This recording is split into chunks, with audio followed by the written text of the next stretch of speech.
sometimes, I think 5, 6, 7 years into running a company, we're asking ourselves, what is graphic design? What do we want to do with it? And one way to answer it was that we started a magazine. We started a graphic design magazine called Dot Dot Dot, together with my partner Stuart Bailey. We ran it for 10 years. We produced 20 issues. And we realized that graphic design was this kind of ghost discipline that needs other disciplines to feed on. Doesn't exist in isolation. So it was, exercise for us to define, the territory, to find out where are we, what is relevant for designers to get involved, what is too much. It allowed us to work with music, with film, with language, with many different disciplines, because graphic design was a thing that was binding them all together. Uh, and as I worked on this, for a decade, my questions only grew, and suddenly I didn't have just answers, but there are more questions to answer. And the bigger question was, what is design in general?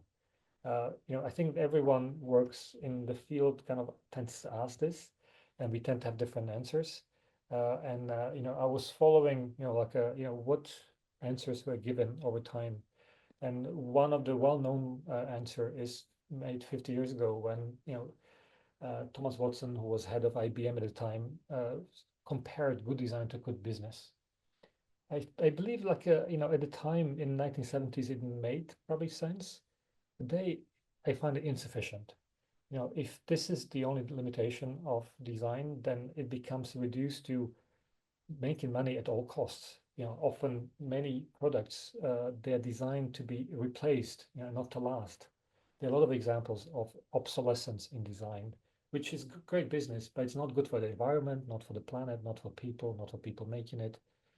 So, this cannot be an answer. Um, but also, the basic question is also, what do we call design? We tend to have an idea that design is something extraordinary. It is not something, usual and common. We imagine a chair like this, which is extraordinary. It's beautiful, but you can question, the functionality of it, and you can compare it to something like this. Like, is this also design, or is it something, you know, uh, does the fact that the person who created doesn't have any design education, does it make it less valuable? Will the functionality be affected, because it is made in place which is not recognized by design? It is not presented in design context. Um, and I find it really interesting and refreshing to compare, and to understand that anything which is man-made includes elements of design. Either, it can be high end or low end, but it is still design. Um, and to answer these questions, we started a magazine, another magazine. So for me, running magazines was a way to ask questions and seek answers continuously. And this one, because it was asking a high-level question about design, I actually avoided the term design at all. We called it a magazine of unexpected creativity. So a magazine where we try to kind of present that ideas made by people who are executed right, and regardless of profession, regardless of education, can be very powerful. So we can often see, examples of design which are extraordinary, but they're not meant to, they work for very specific situations. And I'll give you a couple of examples. So this magazine was asking, questions also about how it should exist. So for example, we decided not to repeat publishing models of the past, which are based on, including advertising in magazine. Instead, we chose for radical transparency. For example, readers of magazine, they could choose how much to pay for magazine. And there was this slider, and as you drag it and say, like, I'll pay €6 or €7, you can see what it would cover. It would cover paper and, ink, but no photography, no research. And then as you keep dragging it, you could say like, well, we could pay one designer, but not, someone else. Um, so we wanted to kind of use the vehicle of the magazine to ask all these questions about productions, about, distribution, about operation of magazines. We want to use all the invisible areas. So not just, how magazines look like, but about how it functions. So one idea of a magazine was that it was a magazine that was, because it didn't include advertising, which is quite radical. You know, nearly all magazines, if you go to any newsstand at the station, at the airport, all magazines, they're funded by advertising, which means that the readers don't really contribute to making a magazine. We made the radical decision that it would be magazines for the readers without advertising, and we would rethink the distribution. And we started a concept called social distribution, where our readers themselves would distribute the magazines to places. And we managed to bring the magazines to most unexpected places, in Africa, in India, in South America, people under, to places under, sanctions in Iran, to, very difficult situations. Because as long as there was interest of people, we would find a way how to bring the magazine there. And what this magazine emphasized was, looking at the impact of the magazine, not just what it promises. So not, what often, press releases of some crazy new product, but really looking like what happens with this, after it's being used. So often looking at a longer term perspective, looking at, what is the actual change that, piece of design can influence. Looking not just at the, recentness, which is, contemporary media are obsessed with, taking the latest news. But if you focus only at the latest, you're missing out the big picture.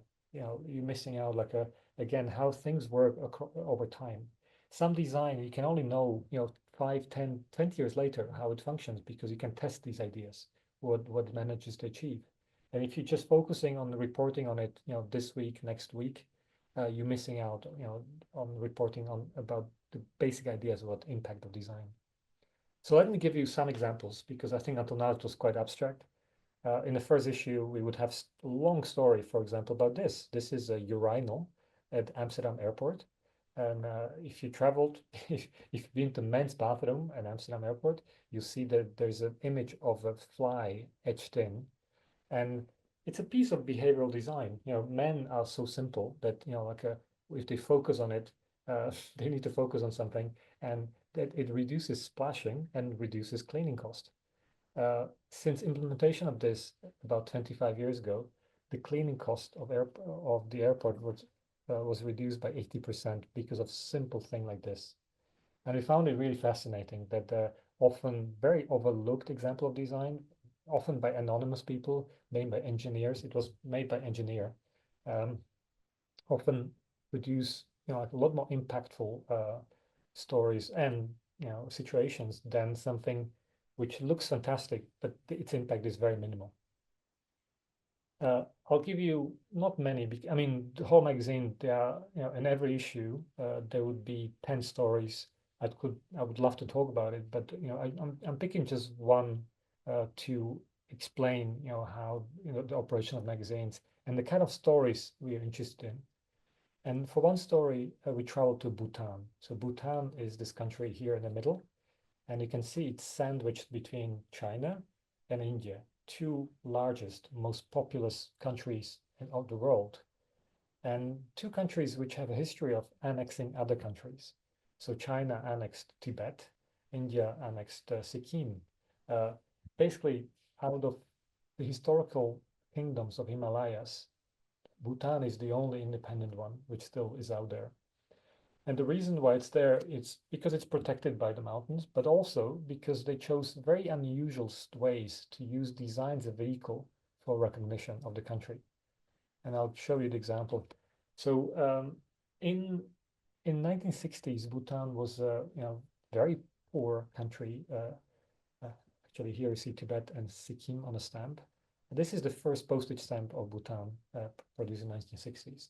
And there was an ingenious idea to help the fundraising of the country for development of schools and hospitals and roads and infrastructure, that perhaps they could try some more innovative ways.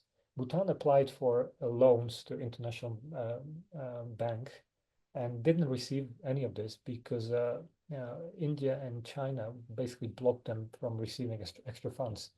They didn't want them to be developing independently, and they want them to loan money and be indebted to them.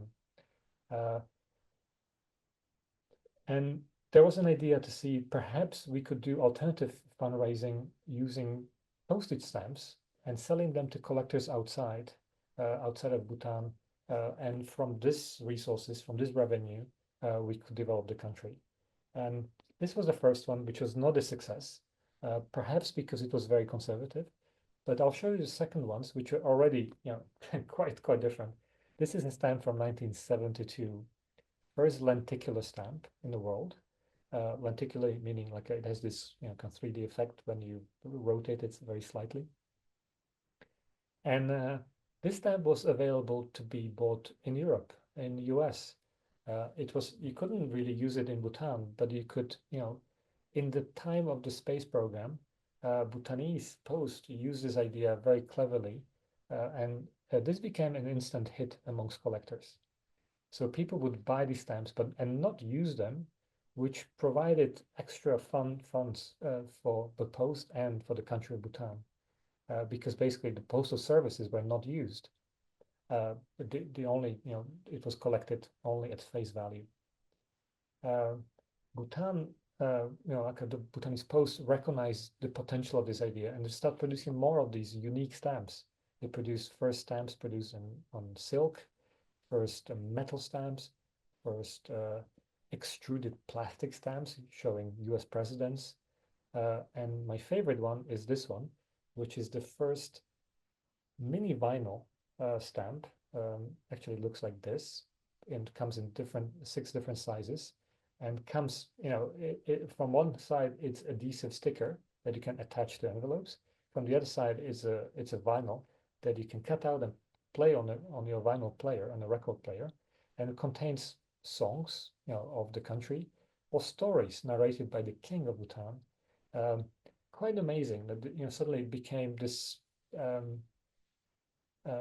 vehicle to tell something about the country that no one knew about. Today, these stamps sells for hundreds of dollars for collectors, and at the time it was a very much sought after product. And what the country managed to achieve is that by 1976, 30% of Bhutanese GDP was generated by selling postage stamps. So I find it incredible two aspects of this. First, that as a design object is quite ingenious, what it managed to do. And then secondly, as what it's not just how it looks like, but what it manages to do. So from selling of these stamps, they could develop actual postal network. They could develop schools and hospitals.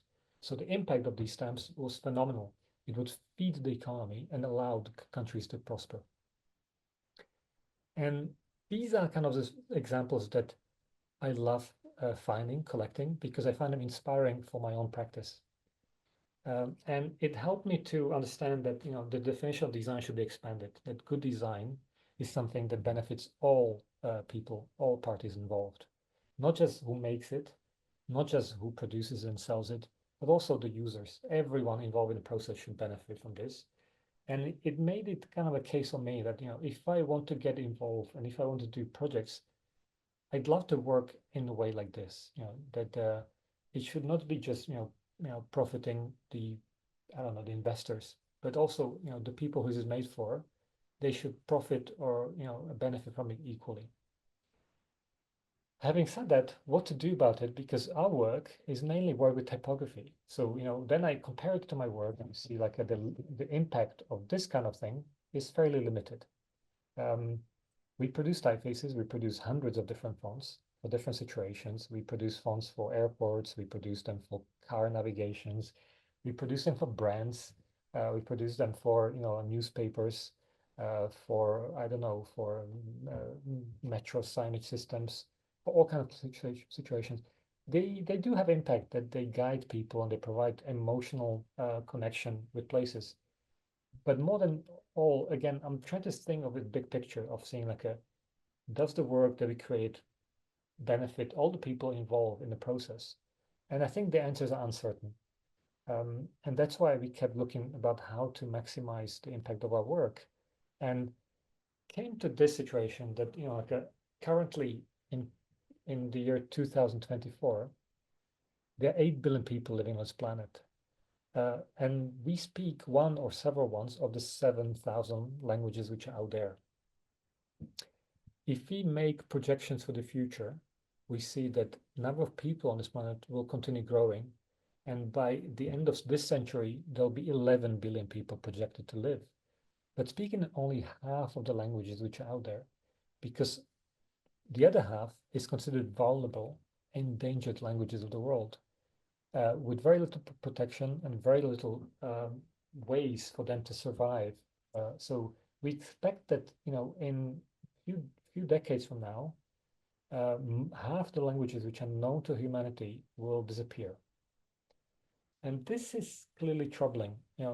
Something which takes, millennia to develop we can lose very rapidly. And often it's compared between, the linguistic diversity and biodiversity is compared. We don't only lose languages, so what does it mean when we lose language? We lose access to information. We lose, knowledge. We lose botanical knowledge. We lose medicinal knowledge. We lose lots of knowledge which accumulated over time. And more importantly, people lose part of their identity by not being able to speak the language and have to adopt another language. People lose part of themselves.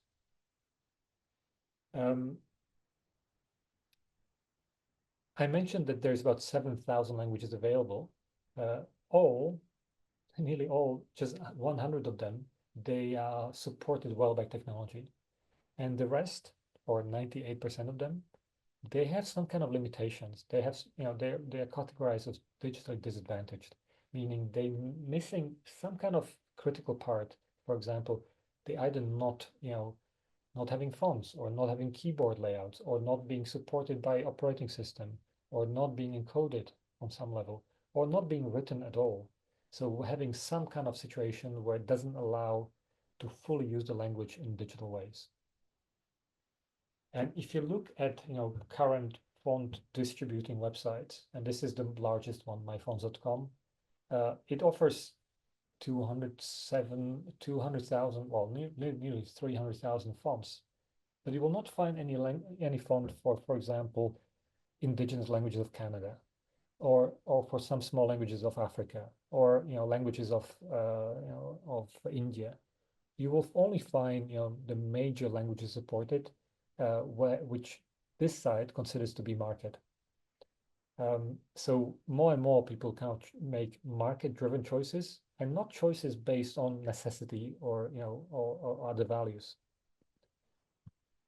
If you look at, I'm running this presentation from macOS, and if I look at how many languages is currently supported, and you can localize content, it's 33 languages.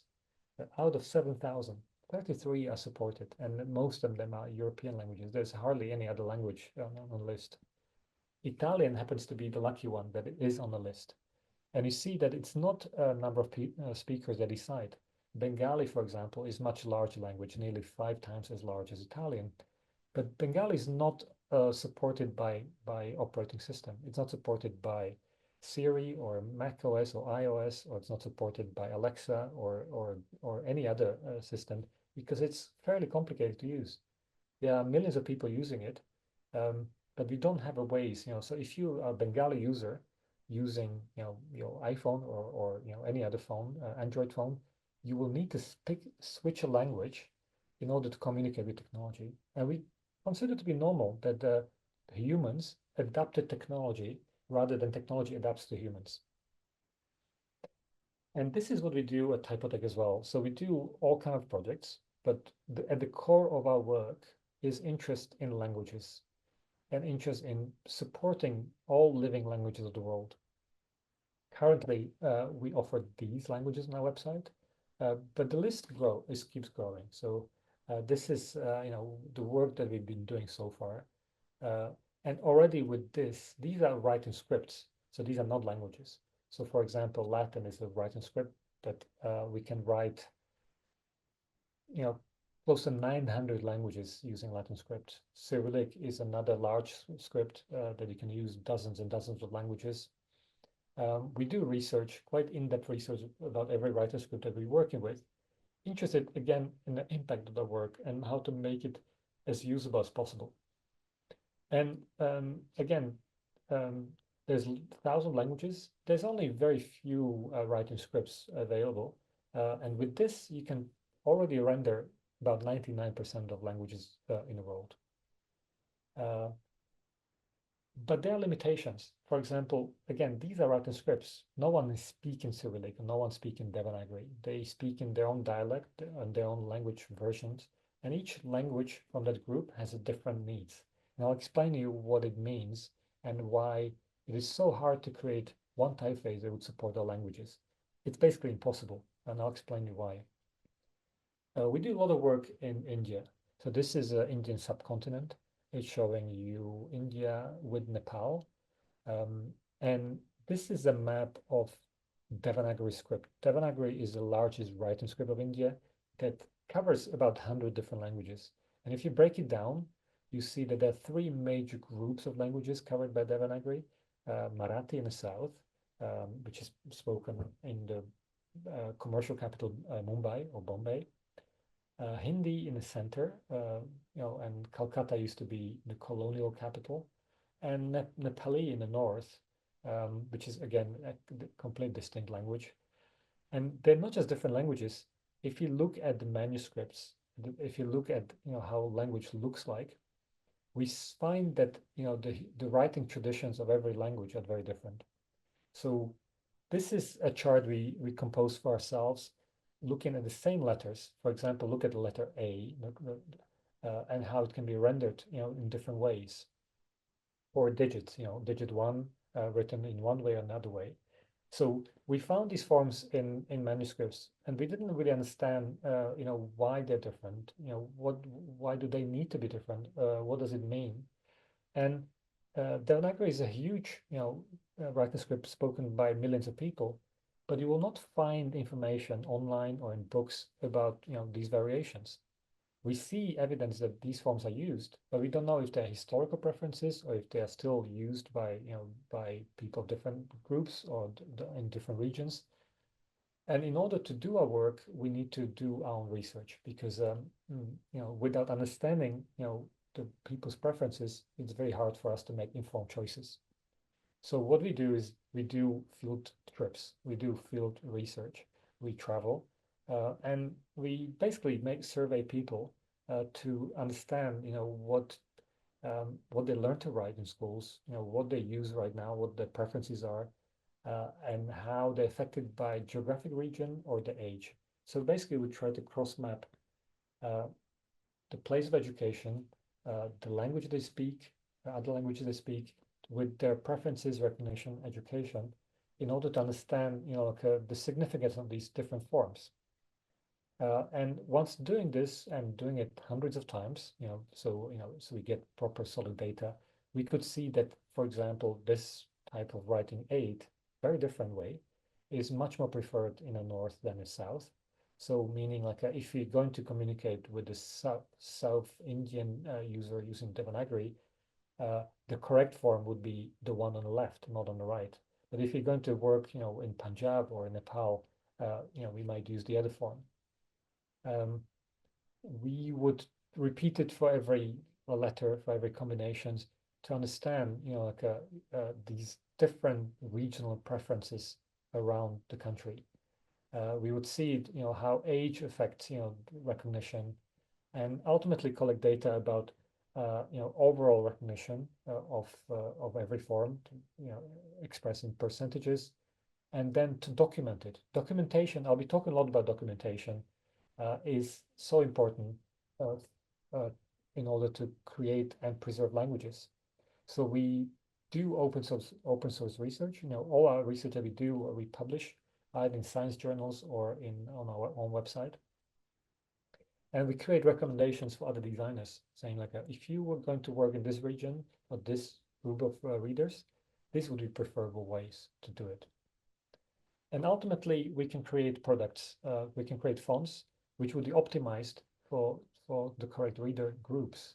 For example, like instead of creating one font called November, we can create three very specialized versions, one for Nepali readers, for general Hindi readers, or for Marathi readers, because we found out, what they recognize the most, and what they prefer reading.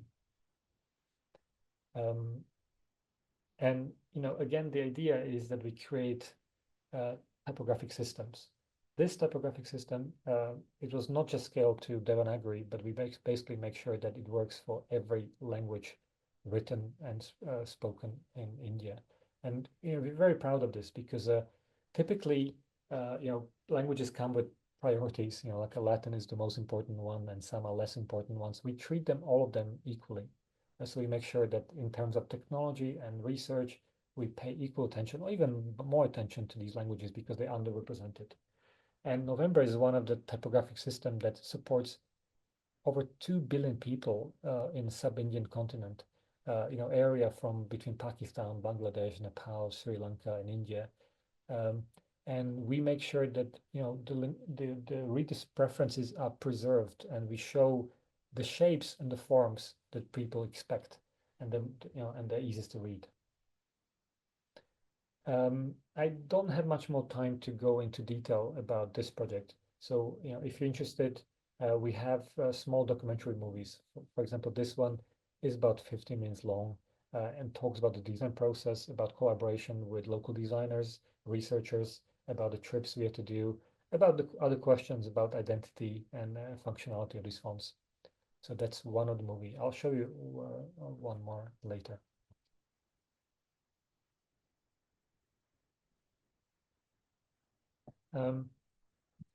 I mentioned that Devanagari, or like languages of India and language of South Asia, there are billions of speakers. It's not just a numbers game. We often work also with the very small languages, and this is what this second project is about. This project is about syllabic script. That's a script which is used in the very north of Canada by a group of people which do not use Latin. It uses this writing script.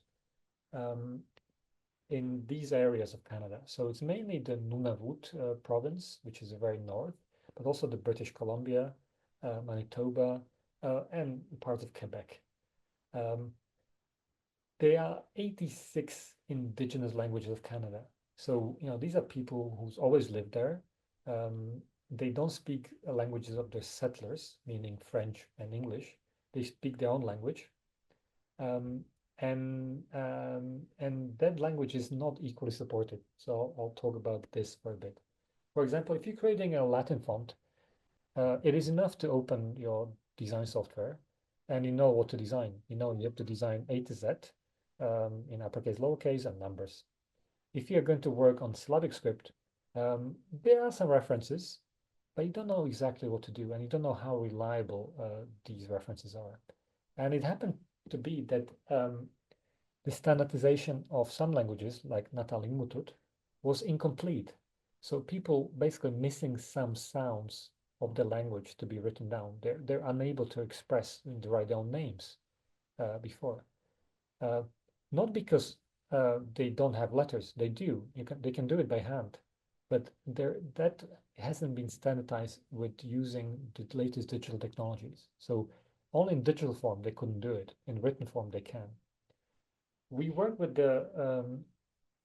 this lady, Nilawak, who is one of the language keepers of Nataling language spoken in north of Canada. She was showing us how to write these missing letters.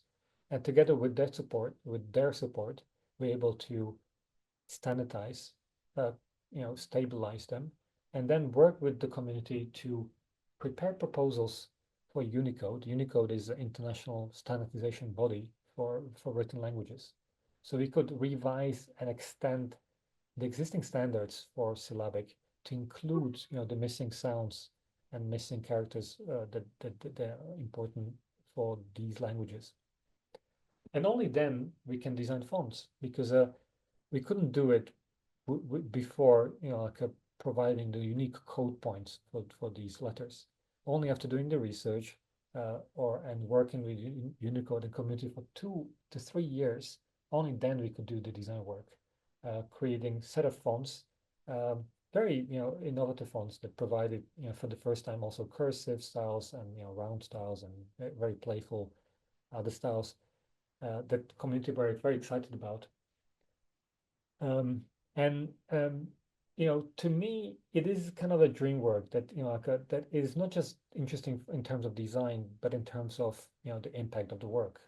For the first time, these people can write their own names. For the first time, they can vote in their own language using their own writing script. We would have to work with big tech companies to make sure that to make unique keyboard access layouts. We would validate it with the community.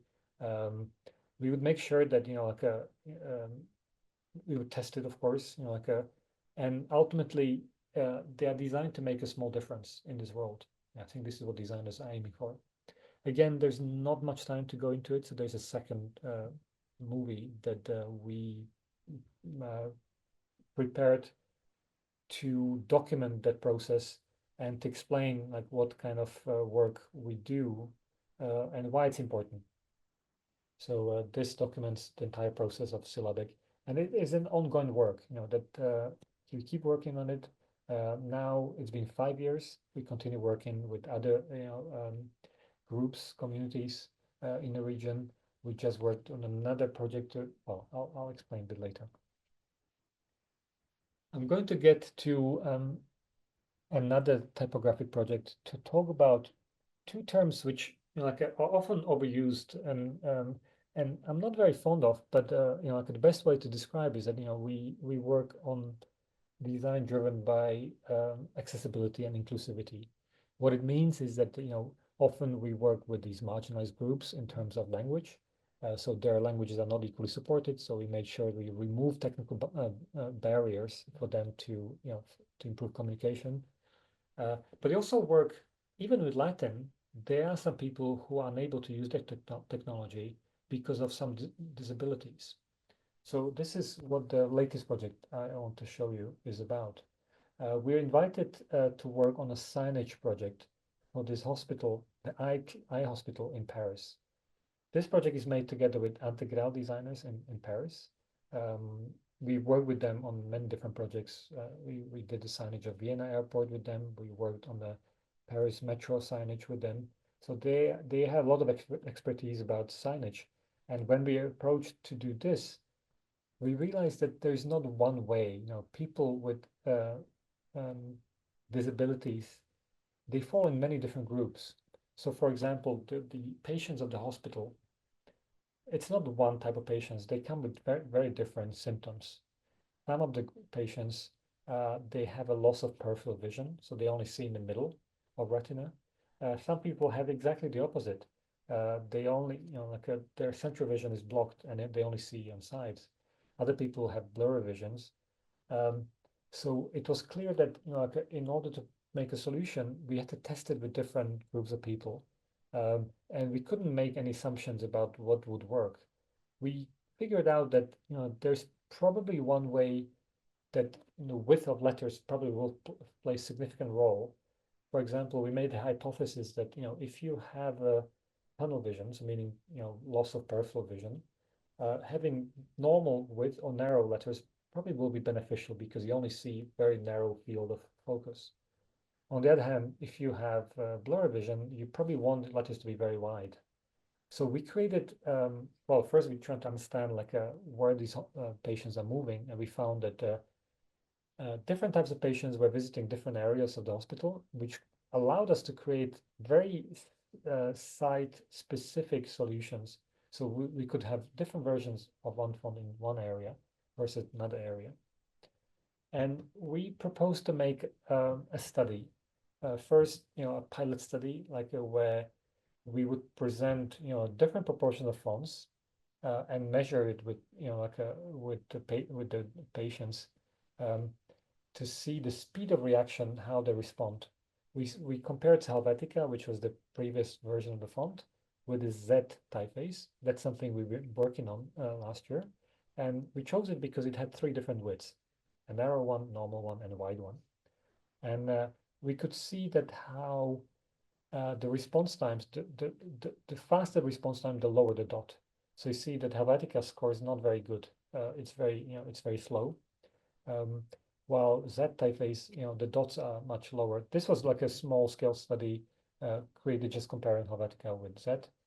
we noticed that Z completely outperformed Helvetica and gave us more reasons to make a proper study where we would replicate it 120 times with every patient. We would start displaying piece of random letters which didn't have any semantic meaning, from 0 points to very large size. And as soon as people are able to recognize it, they would have to stop it, and we would measure the time that passed it. And we show different proportions of fonts and measure how proportion of fonts actually affect reading. We would do it many times to reduce the noise that can happen. And we could actually see this curve that the wider the letters got, the easier it was for them to be recognized in a fast way. And we could see the differences between different groups of readers. And we could also see that at one point the curve started flattening, meaning there's no benefit of making it wider than something else. So we just have to get to sweet spot of when it's wide enough and fast enough, but not too wide because in signage we don't have enough space. We would see, okay, this is the breaking point, and it would be different ones for different groups of readers. So blurry vision preferred much wider forms than others. And out of this, we could basically generate very specific fonts for different groups, which would serve in different parts of the hospital. Again, documentation is critical. We publish articles in science journals, but also on our website and in our journals, in textbooks that we publish in type specimens about documentation of the research. So you can find it online. So if you go to typotheque.com/articles, you'll find most of the things I'm describing. And I'm happy to say that this work is being implemented right now.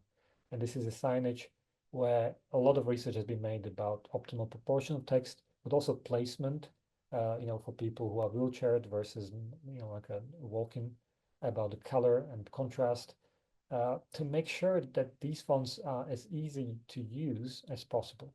And I think that's kind of work that also often overlooked, because most of the design is made for healthy young readers rather than some readers with disabilities.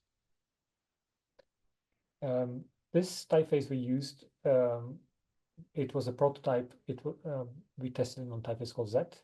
And I have a small movie. I wonder if this will work with sound.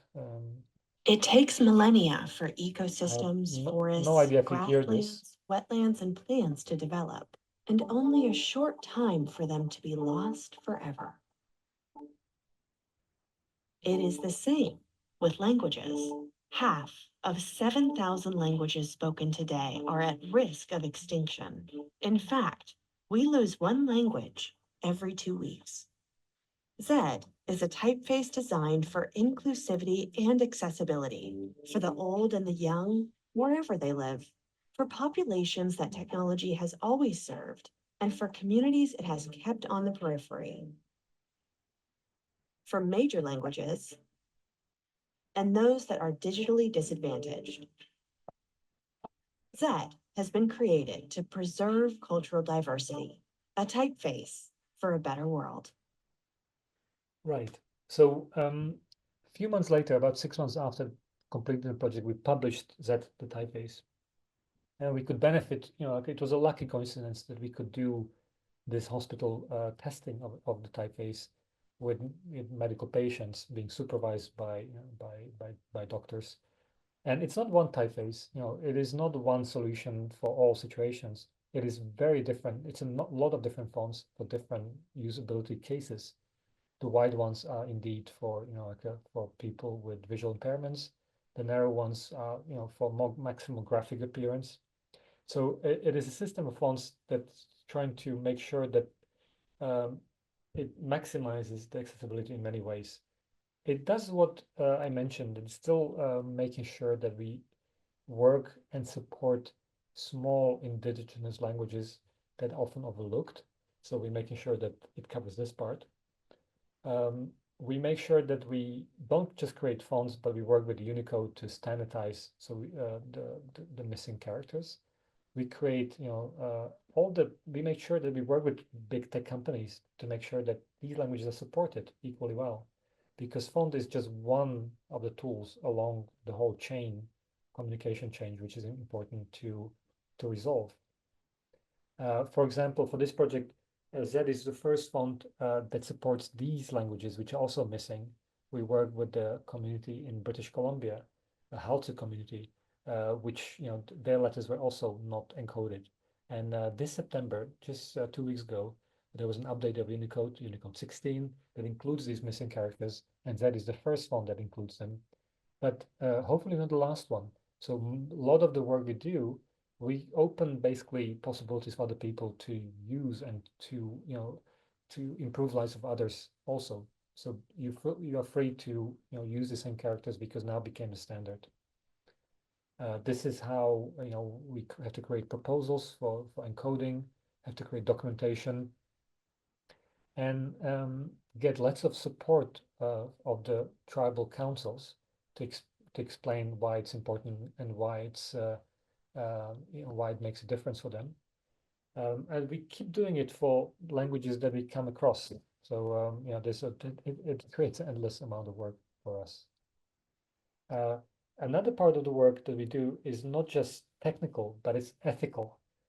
We make sure that when we work with communities, often we are provided access to their knowledge, to their text, and we make sure that we make very precise agreements about how we're going to use it. For example, they made express wishes that their information is not used for feeding AI machines, but it's only used for this language research, that they can benefit from this. So we made these agreements about how we're going to use that information, who's going to benefit from this, and making sure that that these things are respected in the future too.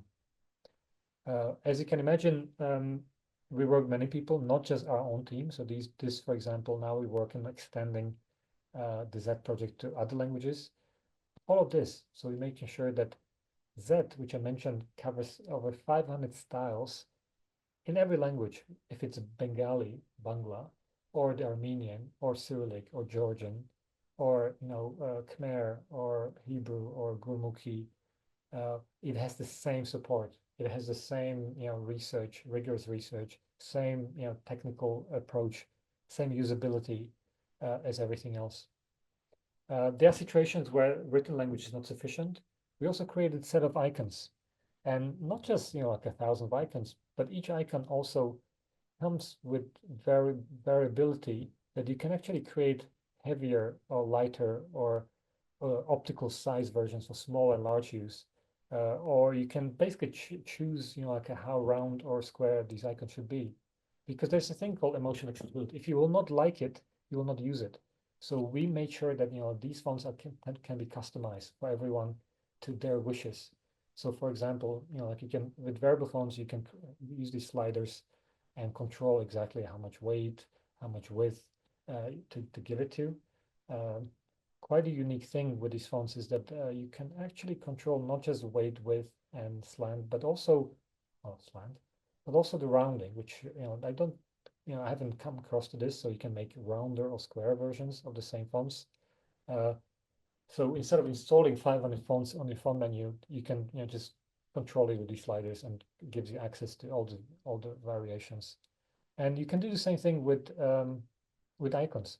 So if you want to create signage for very small sizes, there's actually different optical versions or different weights, or again different rounding. So everything can be customized to precise situations to maximize the benefits of the system. When we are launching this project, it was very difficult to illustrate it. And we illustrated at the end with these plants. So these plants, for example, this one, it's an extinct plant that was last seen 20 years ago in Hawaii. It haven't been found since. So it's basically a plant which is dead. You cannot find it, which makes it this visual metaphor between endangered and extinct languages of the world.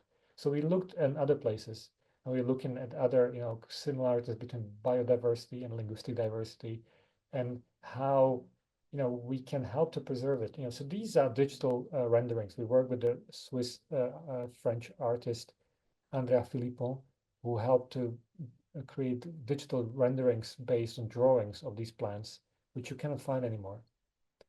And some of them are spectacular, and it's a real shame, and they have unique properties, the medicinal properties, and you will not find them because often the story of languages and stories of plants are similar. Because we maximize profits, we value economic growth. Often we excavate, and change environments. The plants are the first ones to die, and people often follow because they have no longer have access to their resources. I'll mention one thing, how we're doing this. People always assume that we must be getting paid by getting some grants to do this work. That's not true. We don't get any grants, so we fund this work ourselves. Basically, we have three ways how we fund this. One way is when people buy our fonts, Latin fonts, we basically impose our internal tax on them. So by using our Latin fonts, you're paying for development of these small languages. Another way, and again, we always kind of trying to look for creative possibilities, is we created something called Typotheque Club. Typotheque Club is a way that you can become a member for free. And by becoming a member, you can see what we're working on. You can watch online presentation. We have like these presentations, such as one now, we do regularly. You can exchange, how you use our fonts and share it with us. So there's a lot of different ways how things can go back and forth. But one thing we also do is we do our own crowdfunding for projects which would not have economic sense in this world. So for example, we did the project with Cherokee Nations, creating set of Cherokee fonts for the first time, very complete ones, and their documentation.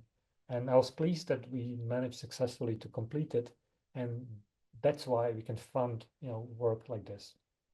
So even if you use any of our fonts online, you're supporting the work, and if you become a member of the club, you can support it even more because a lot of people ask about how they can contribute to something like this. So there are direct and indirect ways how to do it. Yeah, that's the thing. And I'm going to end, I think this is my last slide, with this map. And this is a map of the endangered languages of the world. The orange ones are the ones which are dead and probably irreversibly so.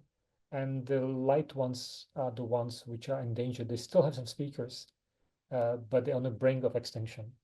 And we try to make sure that through our work and help of others and collaborations, we make sure that we increase the chances of these languages and their survival. Thank you very much. That was the last slide.